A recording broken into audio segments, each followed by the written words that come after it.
이 수요 오전 이 경건에 나오신 여러분 주님의 이름으로 환영하고 축복하고 사랑합니다.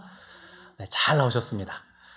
오늘 함께 살펴볼 말씀은 시편 1편에 있는 말씀인데 오늘 우리가 새벽에 살펴봤던 생명의 삶 오늘 날짜에 해당되는 신명기 28장 내용과도 연관이 되어져 있습니다.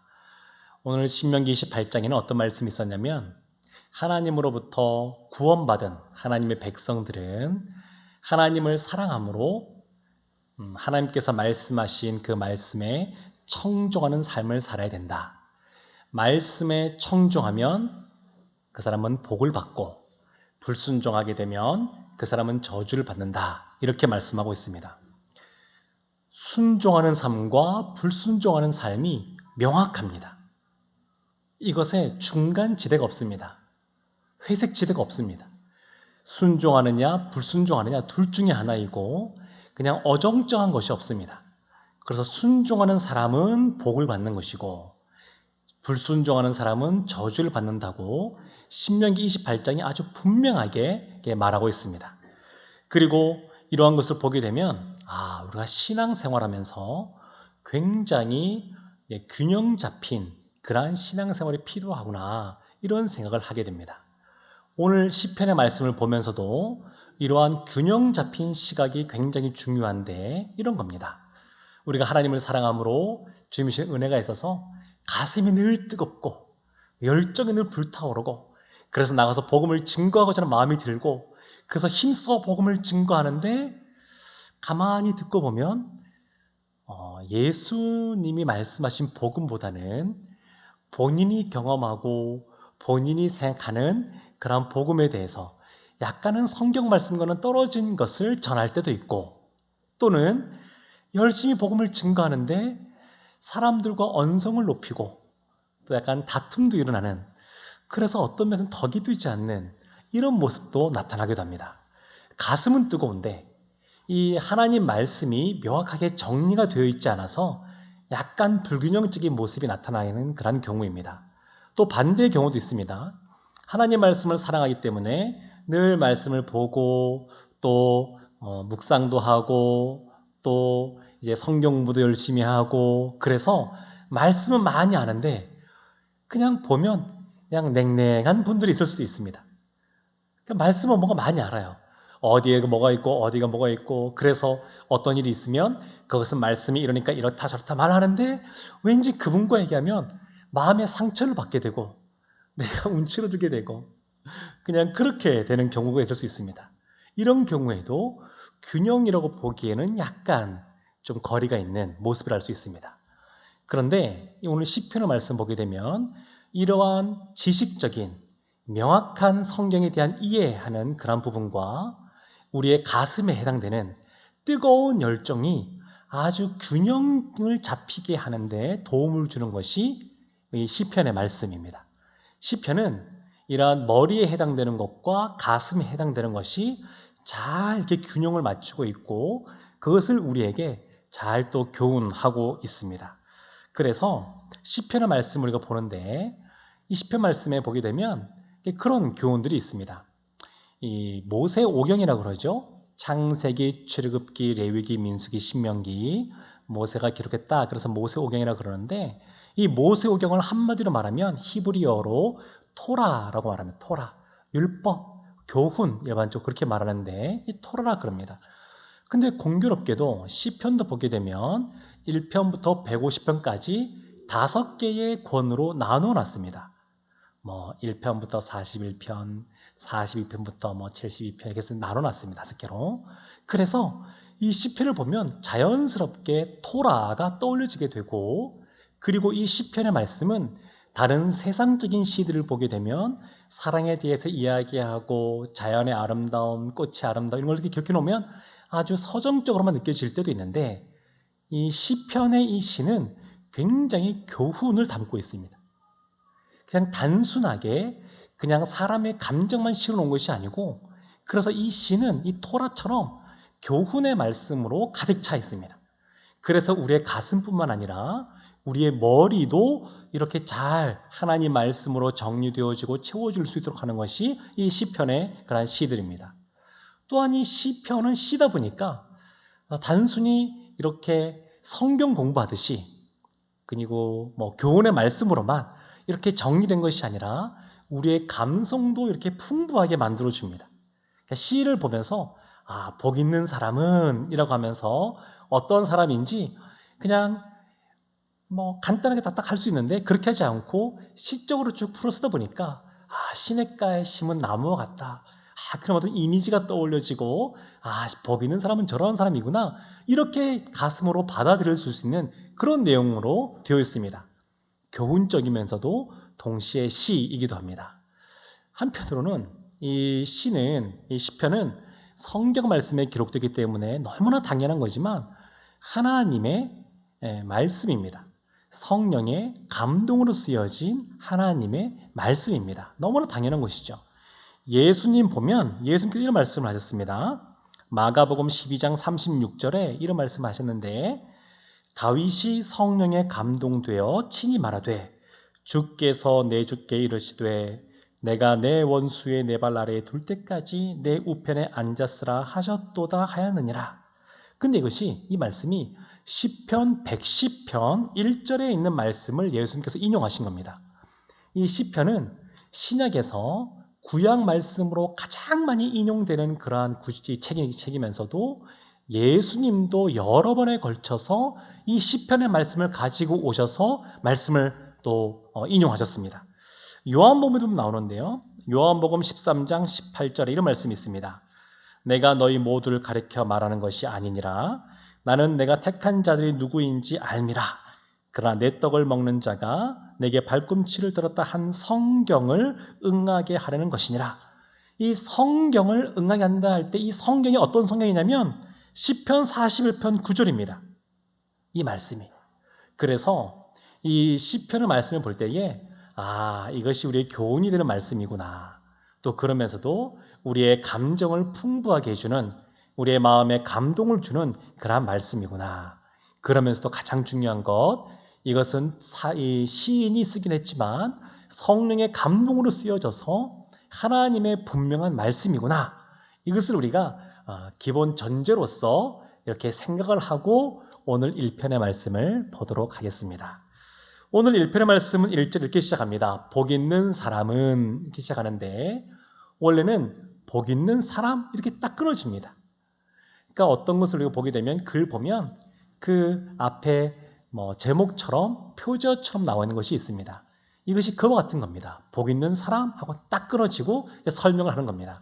그러니까 시편 1편은 어떤 말씀이냐? 복 있는 사람에 대한 말씀이라는 것을 그냥 보면 바로 알 수 있는 그런 내용입니다. 근데 복 있는 사람은 어떤 사람이냐? 1절 이렇게 나와 있죠. 악인들의 꾀를 따르지 아니하며 죄인들의 길에 서지 아니하며 오만한 자들의 자리에 앉지 아니하고. 예전에 학교 다닐 때 국어 시간을 한번 떠올려보면 이런 표현을 뭐라고 하냐면 점층법이다 그렇게 표현을 합니다. 점점 갈수록 강도가 세지는 겁니다. 우리나라는 술 문화가 아주 팽배해 있는 그런 나라입니다. 그런데 오늘날뿐만 아니라 예전에도 그랬던 것 같습니다. 그래서 초창기에 한 130여 년 전에 선교사님들이 한국에 들어와서 복음을 증거하다 보니까 그 당시는 조선이었죠. 이 조선이 나라가 아주 힘든 이유가 있는데 그 중에 하나가 뭐냐면 사람들이 아침부터 술에 취해 있는 사람이 너무 많다는 겁니다.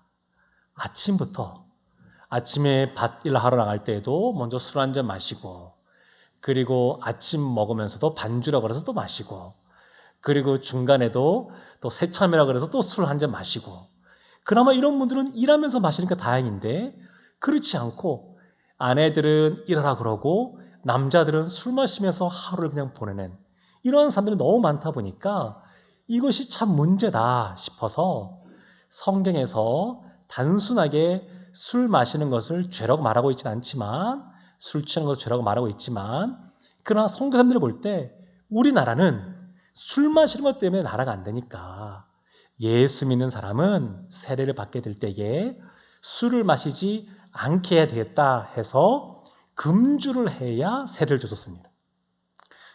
우리나라가 얼마나 이렇게 술 권하는 사회다 보니까 이런 것이죠.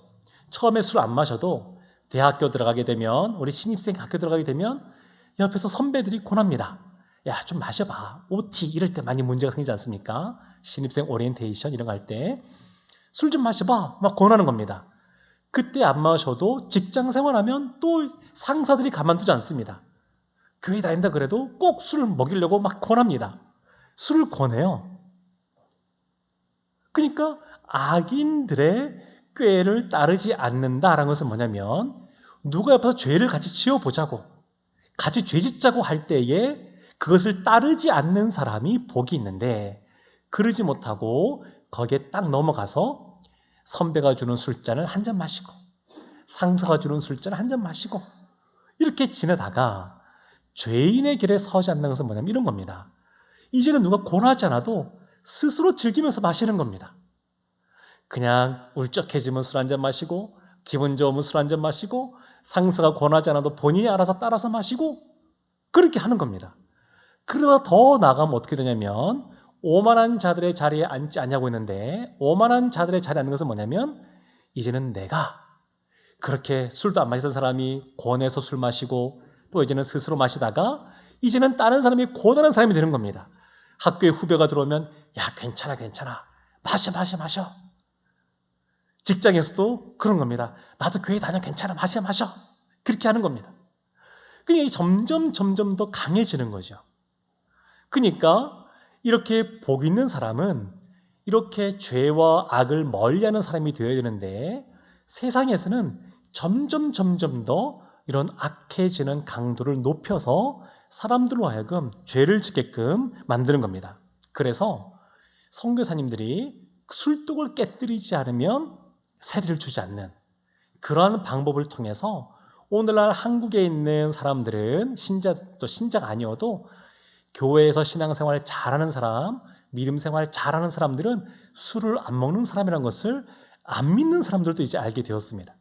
그래서 오늘날 우리가 술 마시지 않는 것은 신자들이 세상 사람들도 그 사람이 예수 믿는, 제대로 믿는 사람이라고 그러면 술 안 마신다는 것을 알기 때문에 오늘날 우리가 그들을 위하여 또 술 안 마시는 이유도 있습니다.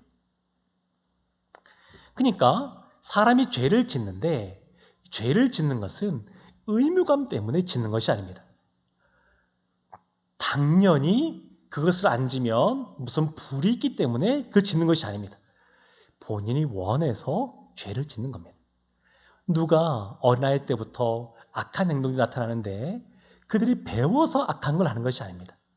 아담이 죄 지은 이후에 모든 인류는 태어나면서부터 죄인으로 태어나게 되고, 누구한테 배우지 않아도 그냥 자연스럽게 죄를 짓는 삶을 살게 되어져 있습니다. 그런데 2절 말씀 보게 되면 이와는 대조적인 것이 나오는데 이렇게 나와 있습니다. 어떤 사람이 복 있는 사람이냐? 오직 여호와의 율법을 즐거워하여 그의 율법을 주야로 묵상하는 사람이 복이 있다, 이렇게 말합니다.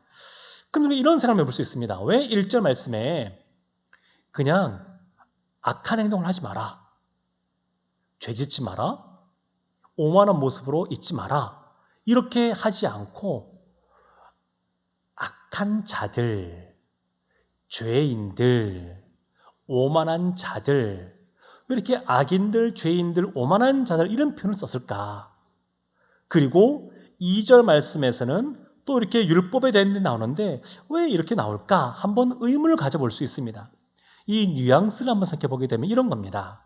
악, 죄, 오만 이것을 버려야 되는데 단순히 그런 것이 아니라 그 악인들, 사람, 죄인들, 그 사람, 오만한 자들, 그 사람들이 다른 사람에게 영향을 미치고, 그리고 영향을 받은 사람이 또 그러한 악한 행동, 또 죄인의 모습, 오만한 자리에 앉는 모습으로 갈 수 있기 때문에 이러한 영향력과 관련됐다는 것을 인식할 수 있습니다. 그래서 1절과 2절 말씀은 복에 대한 부정적인 이야기와 복에 대한 긍정적인 이야기로 우리가 구분해서 볼 수 있지만, 더 그 내면으로 들어가게 되면 이것은 영향력에 대한 이야기라는 것을 알 수 있습니다. 영향력. 죄인을 가까이 하고 또 악한 사람을 가까이 하고 오만한 삶을 가까이 하게 되면 본인도 어느 순간에 거기에 휩싸여서 그러한 악한 행동을 하며 살아갈 수 있게 되는데, 그런 것이 아니라 여기에서 벗어나려면 어떻게 되느냐? 사람은 가만히 있어 죄를 저지르는데 벗어나려면 그 비법이 2절에 나와 있는 겁니다. 2절. 그래서 오히려 여호와의 율법을 즐거워하는 것, 즐거운 것도 감정적인 거잖아요. 즐거운 것도 여호와 율법을 즐거워하는 것이 오히려 벗어나는 것이다, 이렇게 말하는 겁니다.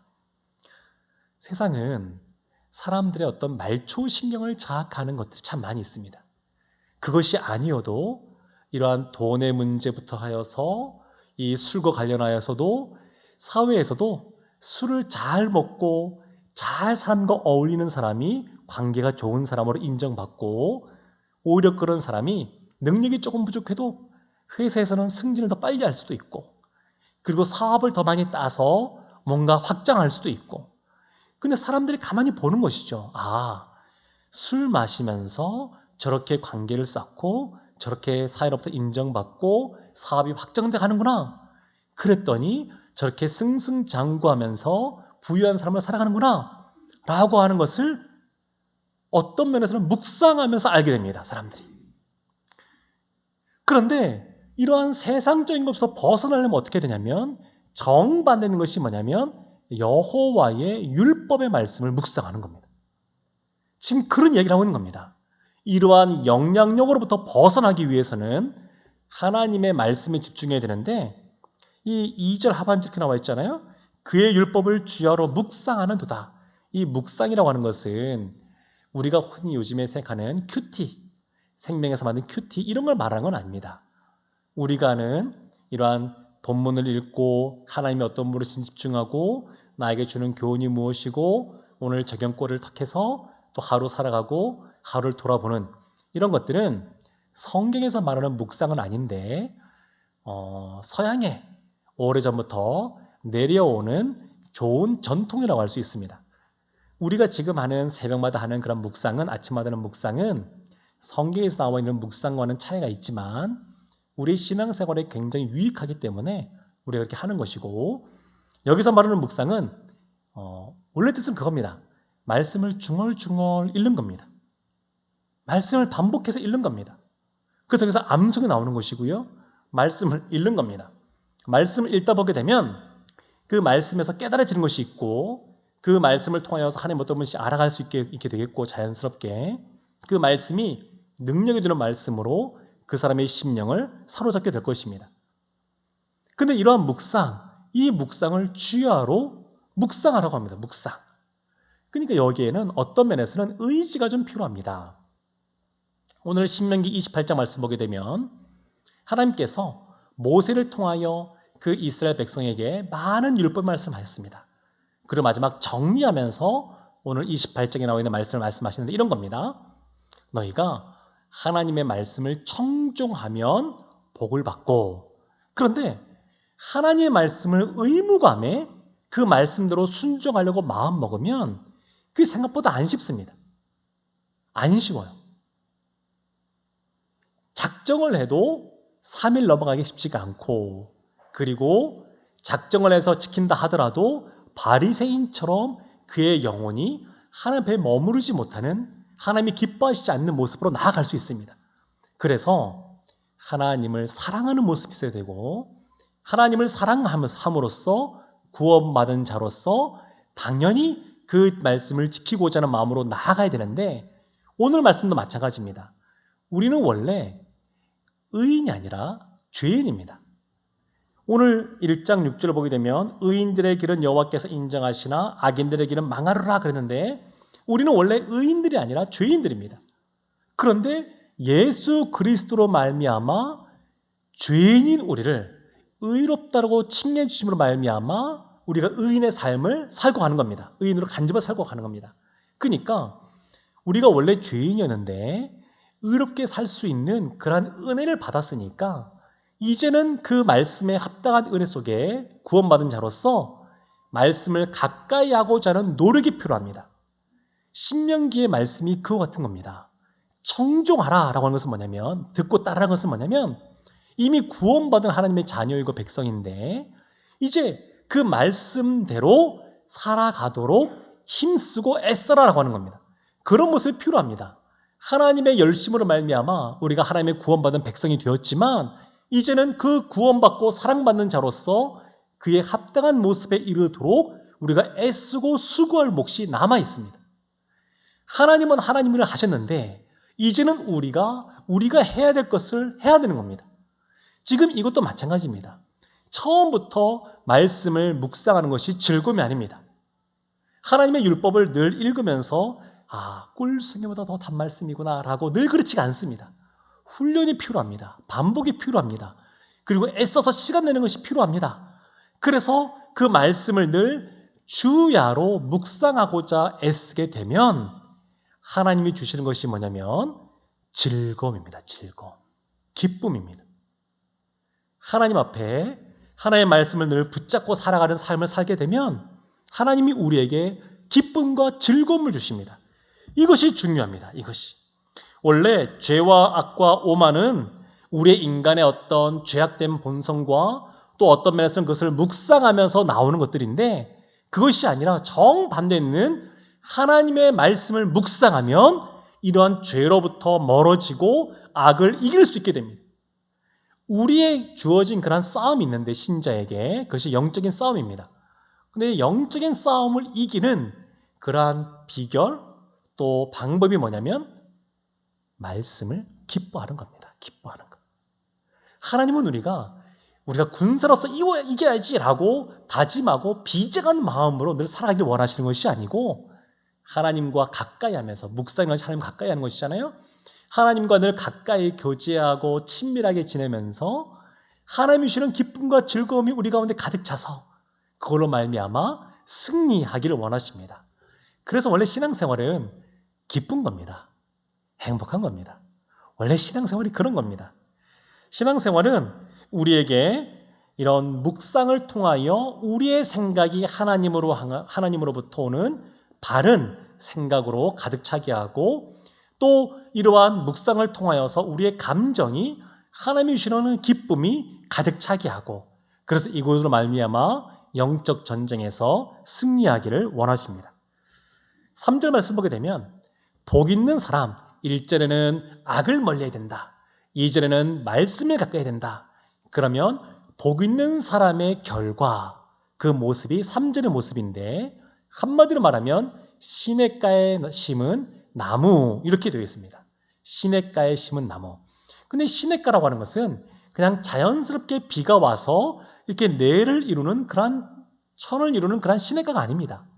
이 시냇가는 뜻이 뭐냐면 인공적으로 만들어졌다라는 의미입니다. 이 본문에서는.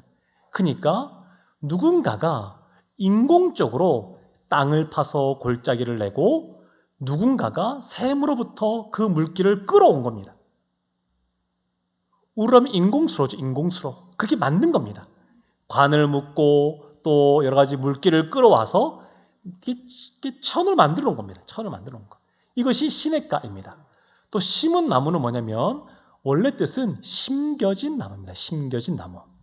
하나의 씨가 막 떠돌아다니다가 바람에 날리다가 어디 땅에 떨어졌는데 다행히 싹을 틔우고 뿌리를 내렸지만 물이 없는 겁니다.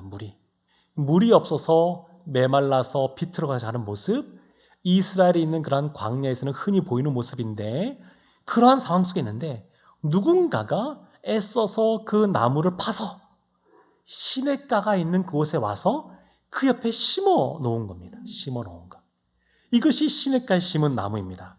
그러니까 그리스도인의 삶이란 어떤 삶이냐면 죄인인 우리, 영원히 죽을 수밖에 없는 우리가 마치 바람의 씨처럼 날려가는 씨처럼 이렇게 날아가다가 땅에 떨어졌는데 그것을 불쌍히 여긴 또 그를 사랑하시는 예수님께서 십자가라는 것을 통하여 그러한 우리를 건져서 주님께서 친히 만들어 놓은 시냇가 옆에 심어 놓음으로 말미암아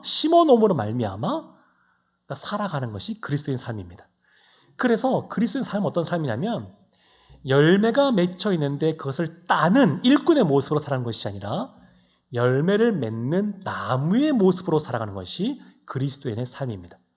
그래서 그리스도인이 이러한 시냇가에 심은 나무처럼 열매 맺는 삶을 살려면 필요한 것이 있습니다. 그것이 뭐냐면 자연스럽게 뿌리로부터 물이 생수가 흘러 들어와서 양분이 되는 것이 아니라 뿌리가 생수를 빨아들이는 것이 필요합니다.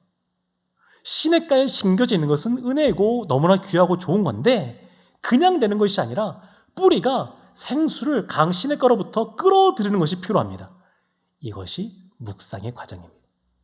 이것이 율법을 주야로 묵상하는 겁니다. 이런 과정이 필요합니다.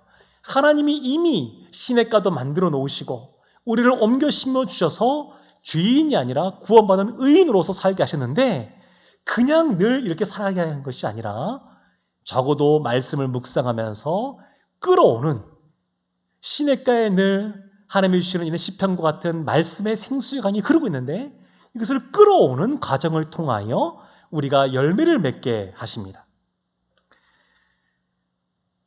사랑하는 성도 여러분, 그래서 우리의 시선을 늘 우리가 하나님께 두어야 됩니다. 하나님을 바라봐야 됩니다. 가만히 있으면 죄를 짓게 되어 있습니다. 이서부화 중에 있는 말씀인데요, 내용인데요, 이런 것이 있습니다. 한 동네에, 한 호숫가가 있는 한 동네에 개구리와 정갈이 살고 있었습니다. 이 정갈이 하루는 그 건너편에 강이 있는데 그 강 건너편에 갈 일이 생겼습니다. 근데 본인이 건너가려니까 수영을 못하니까 이 개구리를 개구리에게 사정을 부탁하게 됐습니다. 개구리야, 나를 좀 태워다오. 내가 저 강 건너편에 좀 갔다 와야 되는데 내가 건너갈 수 없다. 좀 태워다오. 그랬는데 개구리가 안 된다 그랬습니다. 왜냐하면 정갈에게는 독이 있지 않습니까? 내가 당신을 태워서 가다가 혹시라도 찔리게 되면 어떻게 하느냐? 못하겠다. 그러니까 정갈이 그렇게 말했습니다. 걱정할 필요 없다. 너가 독에 찔려서 죽게 되면 나도 같이 강에 빠지기 때문에 내가 죽는데 너를 내가 찌를 리가 있겠느냐? 그럴 리가 없다. 그래가지고 그 얘기를 듣다 보니까 개구리가 수긍이 되는 겁니다. 그렇지. 맞아. 그래서 기꺼이 선한 마음으로 등에 정갈을 태우고 강을 건너가기 시작했습니다. 잘 건너가고 있었는데 중간에 급류 있는 곳을 만났습니다. 그래서 갑자기 물살이 빨라지고 막 이렇게 변화가 막 생기는 겁니다. 그런 상황에서 갑자기 개구리의 등이 뜨끔해지는 겁니다. 그러면서 마비가 오기 시작하고 물에 속에 빠져들어가는 겁니다. 그래서 개구리가 외쳤습니다. 야, 나 안 찌르기로 했잖아. 우리 죽어가잖아. 그러니까 정갈이 한 말이 나는 위급한 상황이 오면 찌르는 것이 내 본능이야. 본능이기 때문에 어쩔 수 없이 찔렀다는 겁니다. 우리가 원래 죄인이거든요. 우리가 이와 같습니다. 가만히 있으면 죄를 짓게 되어 있습니다. 가만히 있으면 세상을 바라보고 세상적인 방법으로 세상에 했던 것들을 즐기면서 살아가게 되어 있습니다.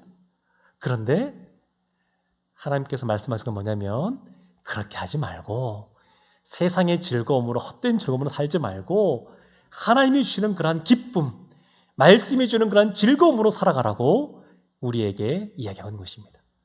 사랑하는 성도 여러분, 우리가 삶을 살아갈 때에 진정 복 있는 사람으로 살아가기를 원합니다. 복 있는 사람은 악을 멀리하고 말씀을 가까이 함으로 말씀이 주시는 기쁨으로 하나님이 주시는 그런 기쁨으로 살아가는 사람들이 복 있는 사람입니다. 그런데 한 가지 우리가 새길 것이 있습니다. 그것이 뭐냐면 내가 복 있는 사람인데 이러한 복을 나만 누리지 않고 다른 사람도 받기를 원합니다. 그러면 어떻게 해야 될까요? 어떻게 다른 사람도 복을 받는 사람이 될 수 있을까요? 그것은 예수님이 나를 위하여 우리를 위하여 기꺼이 수고하시고 땀을 흘리셔서 그 나무를 파서 시냇가 옆에 옮겨 심었던 것처럼 우리도 누군가를 위해서 수고하고 애쓰고 때로는 눈물과 기도로써 그 영혼에 다가가서 그 영혼에게 복음을 증거함으로 파서 예수님이 계시는 그 시냇가 옆으로 옮겨 놓아야 됩니다. 바라기는 우리만 복 있는 사람이 아니라 우리 주변에 있는 아직도 예수를 몰라서 복음을 몰라서 황폐한 인생을 살아가는 그들에게 복음을 전함으로 말미암아 그들도 진정으로 복 있는 사람이 되는, 그래서 우리가 나중에 하나님 앞에 잘했다 칭찬되는 은혜가 있기를 주님의 이름으로 축원합니다.